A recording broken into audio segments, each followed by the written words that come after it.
The first thing my daughter-in-law said when she stood up in that courtroom was loud enough to carry through the entire room. "Your Honor, with respect, this man has been a burden on my husband's family for years. He's a retired firefighter who couldn't even hold his marriage together." You could hear the ventilation system humming after that.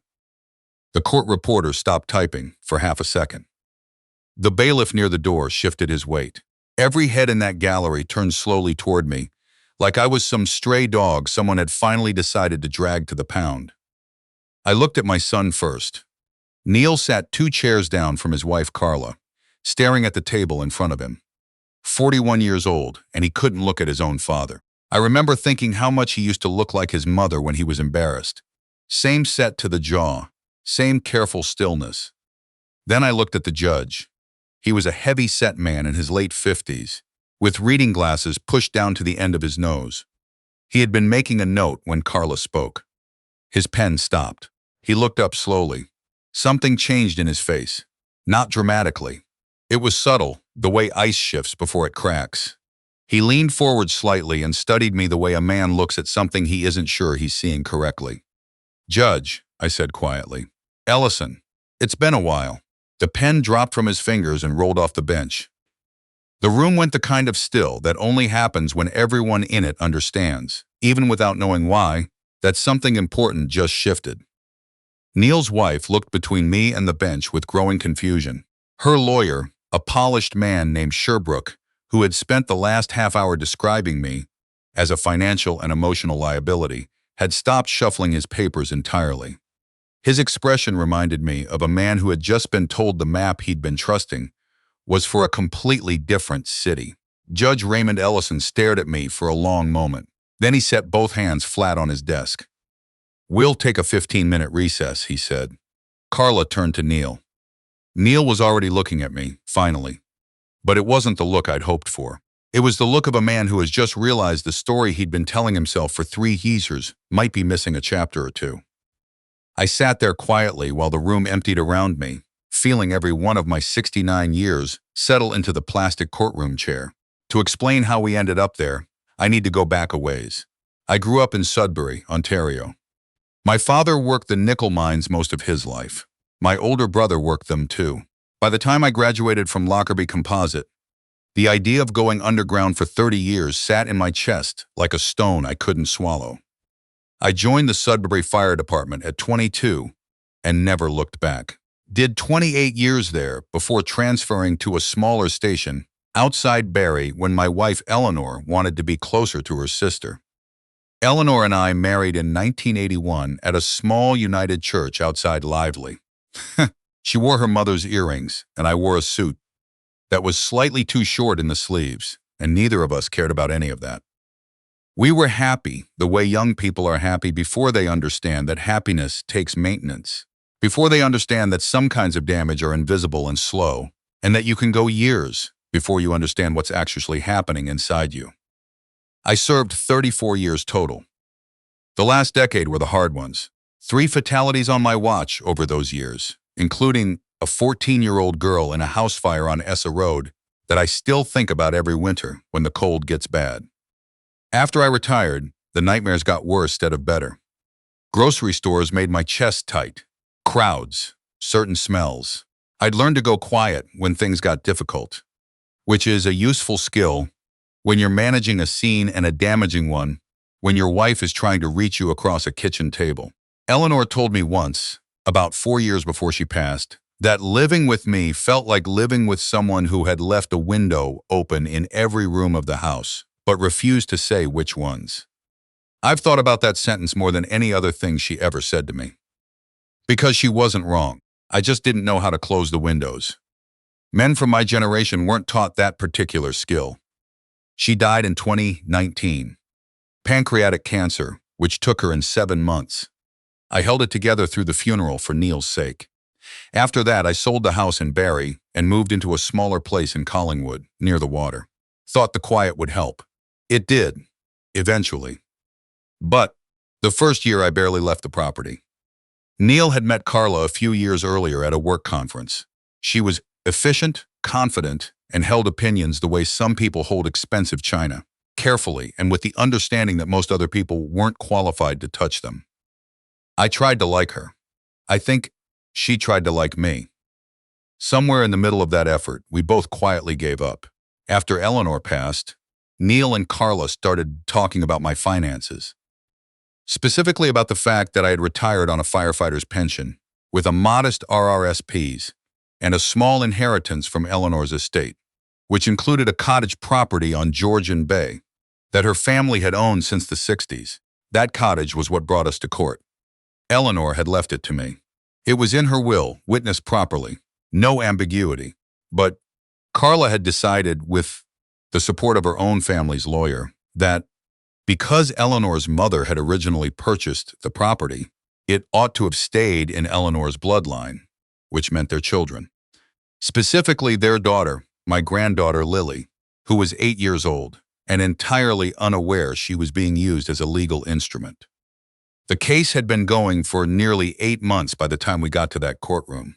8 months of Carla's lawyer painting me as a confused, emotionally fragile old man who could no longer manage his own affairs. 8 months of depositions where I sat across from my own son, while he declined to look at me directly. I had a lawyer too, a quiet woman named Christine, who had spent most of the previous morning warning me not to react in the courtroom no matter what was said. And she'd been watching Sherbrooke work for years, and she knew he liked provocation. What I hadn't told Christine, or anyone else, was that I knew Raymond Ellison. I'd kept that information to myself not because I thought it gave me an advantage, but because I genuinely wasn't sure it would come to anything. Judges recused themselves. Raymond might not even remember me. 22 years is a long time, and I'd changed considerably. More gray, less of me in certain places, more in others. The knees, mostly. But he'd remembered.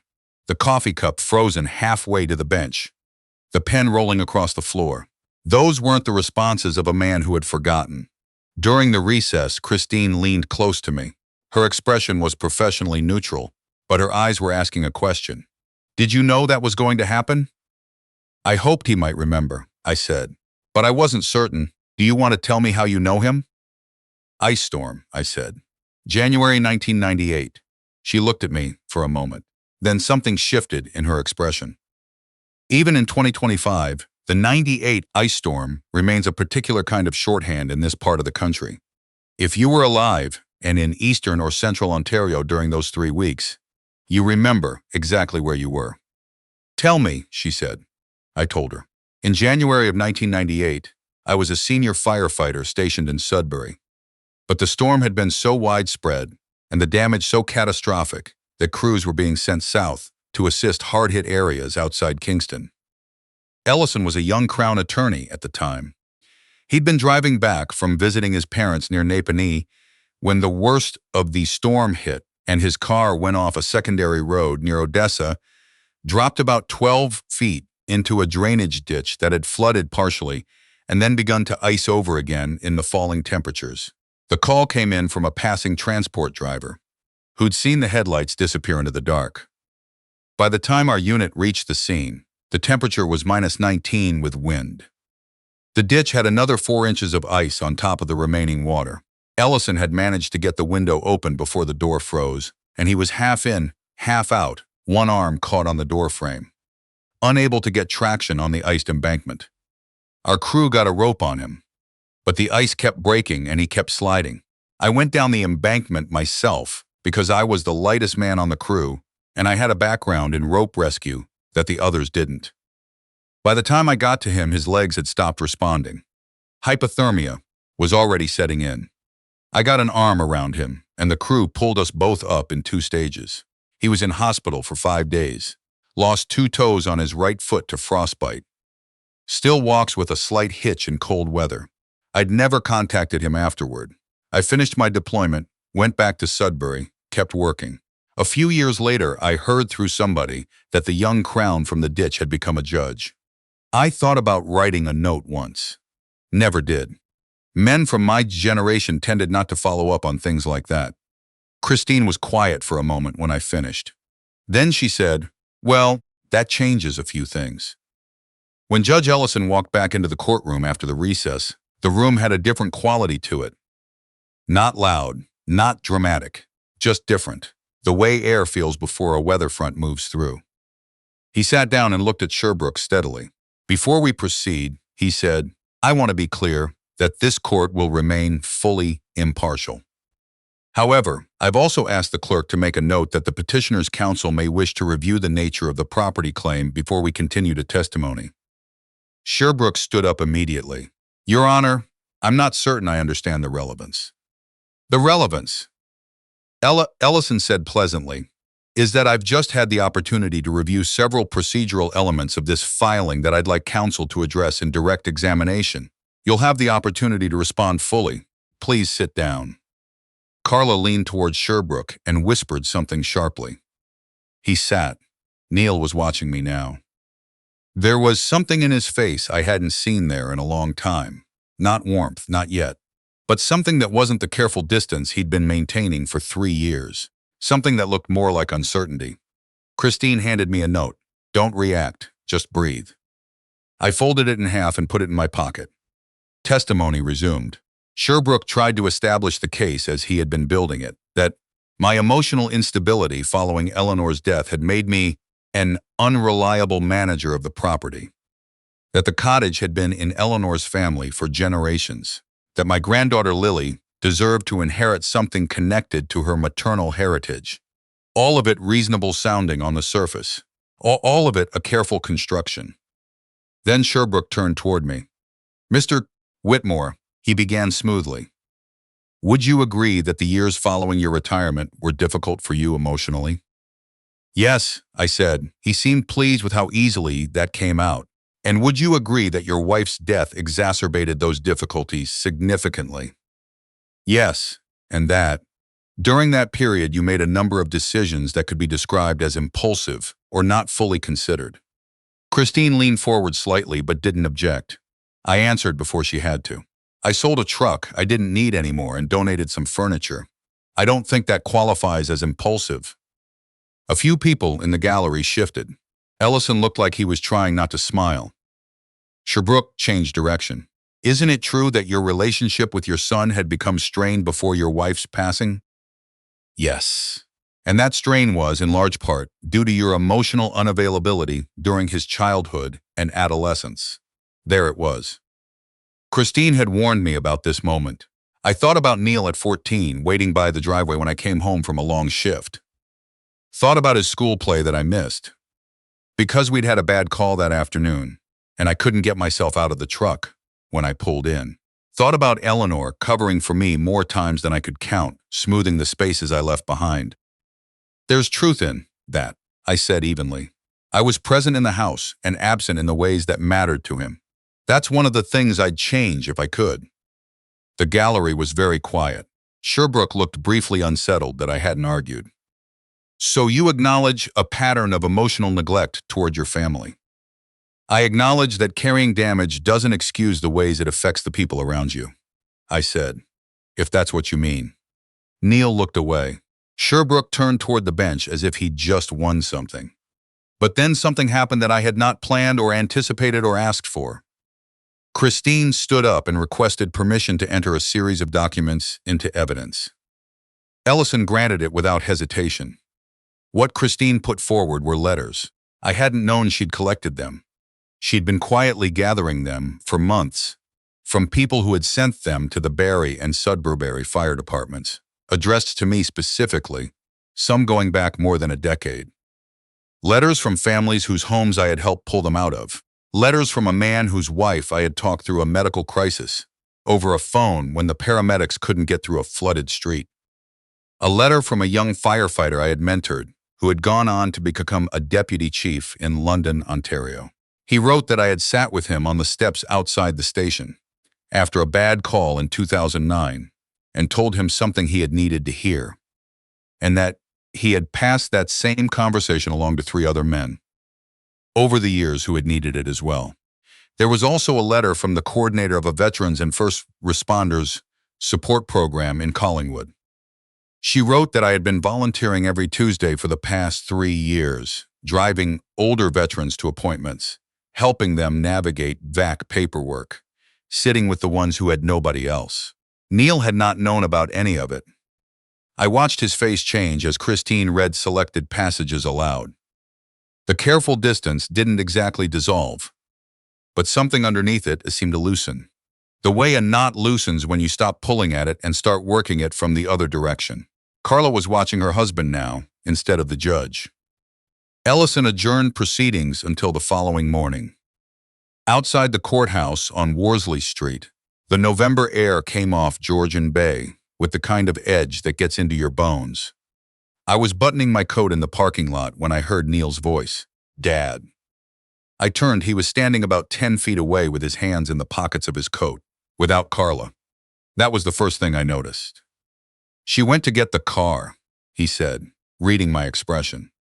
I nodded. He looked at me for a moment. "Why didn't you ever tell me about the letters? About the volunteering?" Didn't seem like it was something to announce. He shook his head slowly. "You never tell me anything." "Neil, I'm not." He stopped, tried again. "I'm not angry. I'm trying to understand something." He looked out toward the water. "After Mom died, those first couple of years, I called you and you'd answer and say you were fine and I knew you weren't fine. But every time I pushed, you'd just..." He made a gesture with his hand, closing. I knew the gesture. I'd made it his whole life. "I know," I said. "Did you think I didn't want to know how you actually were?" That question sat between us for a moment. The honest answer was complicated.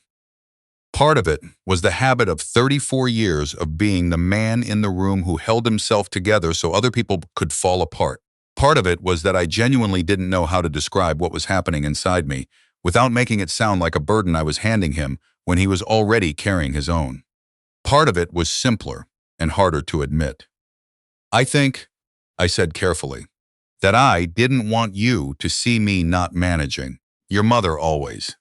I paused. She translated for me. When she was gone, I didn't have anyone to do that anymore, and I didn't know how to do it myself. Neil looked at the ground for a while.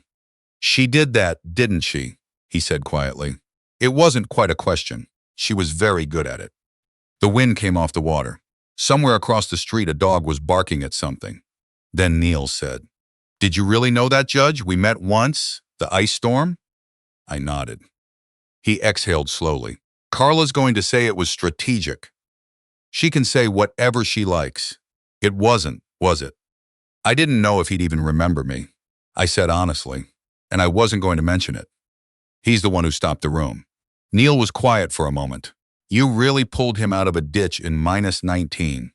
There were 4 of us, but you went down the embankment. I was the lightest."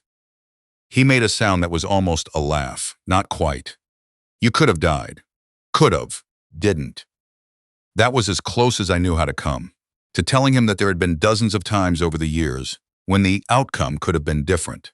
That's not something you explain easily. You just carry it. We stood there for another minute without talking. Then his phone buzzed. "Carla, probably." "I should." He started. "Go," I said. "We can talk later."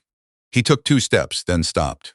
Without turning around, he said, "For what it's worth, I never thought you were a burden." Carla's word, not mine. I didn't answer right away. "That's worth something," I said eventually. He walked toward the parking lot. Inside the courtroom the next morning, the shift in the room was visible. The gallery was different. I noticed the boots first, actually. Worn work boots and steel toes, the kind that come from years of use rather than fashion. Retired firefighters, a couple of paramedics. 3 men I recognized from the Tuesday group at the support center. Men in their 60s and 70s, with the particular quiet posture of people who have spent their lives running toward things other people run away from. I had not called anyone. The man who had organized it, I found out later, was a retired captain from Barrie named Don, who I had mentored briefly about 15 years ago. He'd seen a brief notice about the case in the Simcoe County Community Legal Aid newsletter. He'd made some calls. That was all. Old networks. Men who took care of each other in the unremarkable, unannounced way that certain people do. Carla saw them when she came in, and for the first time in 3 years, she looked genuinely uncertain. Not afraid. Uncertain. Like someone who has been very confident about the contents of a room and has just discovered there's a door she didn't know about. Ellison entered, noted the gallery without comment. and brought the session to order. The morning proceeded with financial testimony, pension statements, property assessments. The cottage on Georgian Bay valued at just over $400,000. The RRSP, the modest savings, the math of a life reduced to columns. Then Sherbrooke made his final push. Mr. Whitmore, isn't it fair to say that retaining this property serves no practical purpose for a man living alone, and that transferring it to a family trust for your granddaughter would be the more generous choice? You're asking me to define generosity. I said, I'm asking whether you've considered your granddaughter's interest above your own.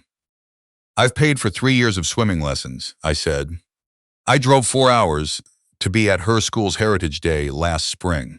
I taught her to catch a lake trout off the dock at that cottage this past August.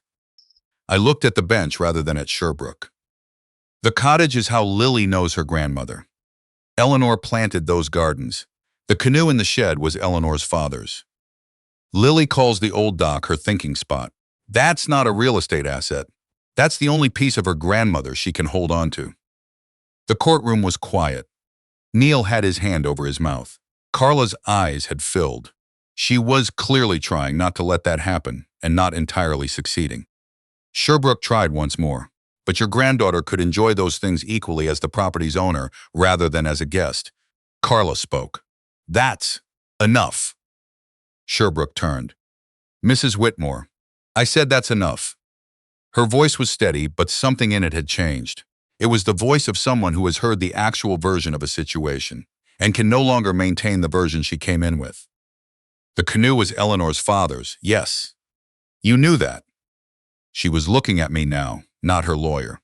Eleanor showed me where he'd carved his initials on the inside hull, I said, the summer we bought the place. Carla pressed her lips together. Neil reached over and took her hand. There are moments in courtrooms, I've since come to understand, when the formal machinery of the proceeding becomes almost beside the point. When what's actually happening in the room has already outpaced the documents and the arguments. This was one of those moments. Ellison seemed to understand it.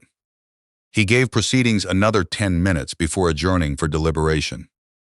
The result came the following week, by letter.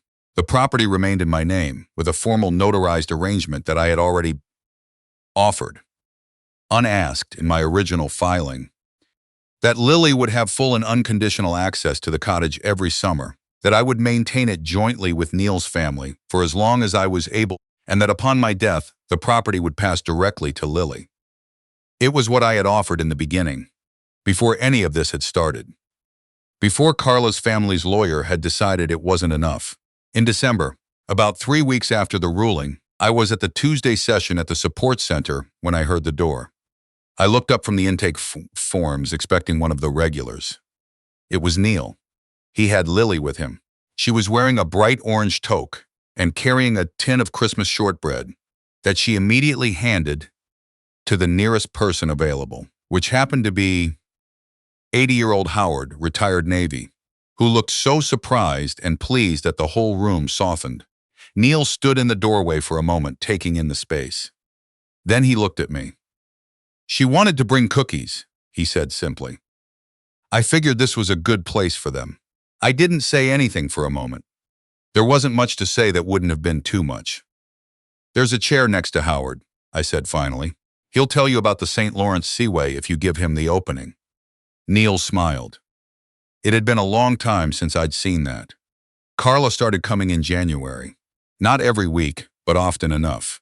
She helped organize the clothing drive in February, spending an entire Saturday sorting through bags of donated items with an efficiency that had everyone moving twice as fast as usual.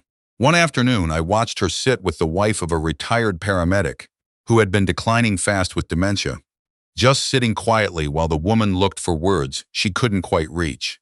She caught me watching. I'm not trying to make up for anything, she said. I know, I said. You don't have to explain. She looked at her hands. Eleanor would have done this, wouldn't she? It wasn't entirely a question.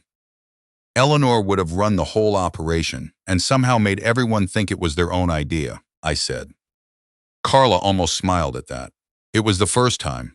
The ice on Georgian Bay broke in late March.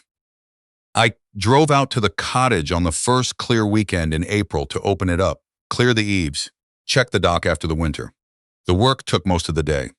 Late in the afternoon, I sat on the old dock with a thermos of tea and watched the light change over the water. The canoe was still in the shed. Eleanor's father's initials still carved inside the hull. The gardens were still brown, waiting. In a week, Lily would come up with Neil and they'd help me start the planting.